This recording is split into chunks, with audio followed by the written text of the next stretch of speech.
I be moving. Whipping the foreign, I'm cruising. The money I'm speaking is fluent. All of my business booming. Stacking my cash in abundance. All of my family funded. Finally got what I wanted. Life is amazing, I love it. Everyone know that I run it. Yeah, look at me now, I came up. I've been thinking back then when I almost gave up on the game, cause I never got in my way. Salut à tous et bienvenue dans cette nouvelle vidéo Mercato et Actu Foot, et on commence avec El Shaddai Bichabou. Après avoir perdu Aouchiche et Tanguy Kouassi, le PSG va frapper un grand coup en parvenant à conserver en ses rangs El Shaddai Bichabou. Ce colosse d'1m96 et seulement âgé de 15 ans va bel et bien faire ses débuts professionnels avec son club formateur malgré les approches du Real, du Bayern, du Borussia Dortmund et du Red Bull Leipzig. Dans le sens des arrivées, c'est pour l'instant le calme le plus complet malgré quelques rumeurs ici ou là. Dans le sens des départs, c'est une autre histoire. Cavani et Meunier en fin de contrat ont déjà quitté le club. Aouchiche, Kouassi les ont imités puisqu'ils n'ont pas trouvé d'accord pour la signature d'un premier contrat pro.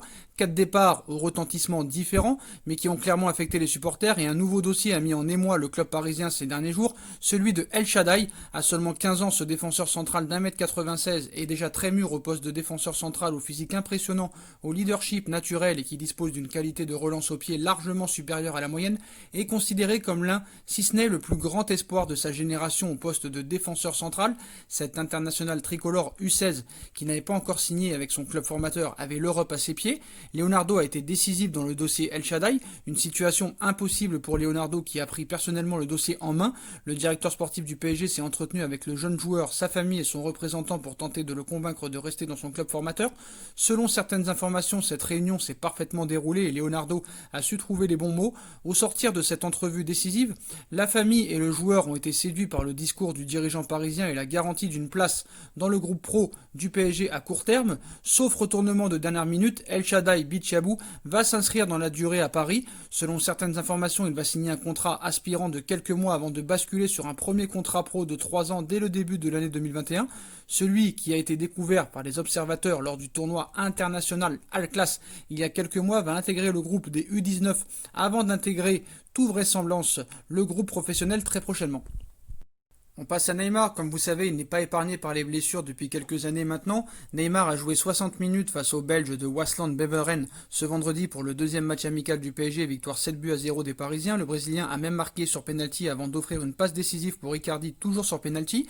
Il est ensuite sorti à la mi-temps de ce match de 120 minutes où il a pu s'exprimer au micro de beIN Sport.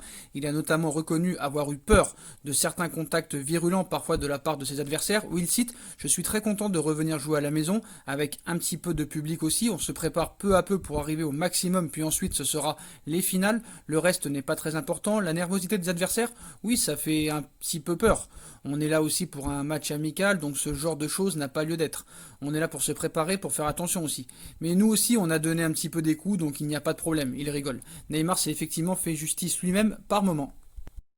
On passe au dossier Kylian Mbappé. Comme vous le savez, depuis plusieurs mois, bien avant la crise et cette épidémie, plusieurs cibles de renom sont annoncées dans le viseur de la Casablanca. Jeudi soir, le président merengue a mis les choses au clair. Florentino Pérez avait le sourire aux lèvres alors que son Real sombrait depuis les départs de Zizou et de Ronaldo. Le célèbre président de la Casablanca avait fait des pieds des mains pour convaincre ZZ de revenir au bercail. Aujourd'hui, Pérez s'en frotte les mains. Pour la deuxième fois, le champion du monde 98 a remporté la Liga, le 34e sacre national de l'histoire de la Casablanca.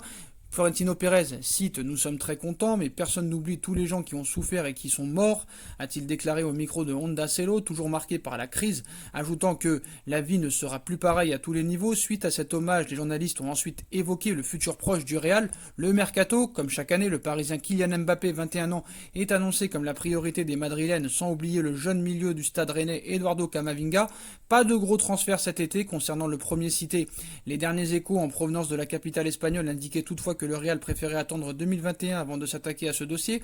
En revanche, Zizou serait très chaud à l'idée d'enrôler la pépite du Stade Rennais dès cet été. Des montants compris entre 50 et 70 millions d'euros ont même été évoqués, mais jeudi soir, Pérez a sifflé la fin de la récréation et des spéculations où il cite « Il n'y aura pas de grands transferts cet été ». Une annonce qui n'a pas manqué de titiller les journalistes qui l'ont ensuite relancé sur le dossier Mbappé.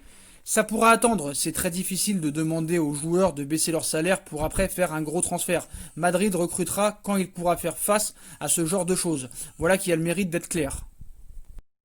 Voilà les postos, c'est la fin de cette vidéo Mercato et ActuFoot. Comme d'habitude, dites-moi en commentaire ce que vous en pensez. Je compte sur vous pour bombarder la barre de like. On like, on partage, on commente, on s'abonne. On active la petite cloche pour être tenu au courant des vidéos qui vont sortir, notamment Mercato. On me rejoint sur mes différents réseaux sociaux ainsi que sur Utip si vous voulez m'aider en regardant les pubs gratuitement ou en faisant un petit don. N'hésitez pas aussi à vous abonner à ma deuxième chaîne YouTube No Feeling. Voilà les postos, je vous souhaite à tous une très bonne continuation. Prenez soin de vous et à très vite pour une nouvelle vidéo les postos. Tchuss.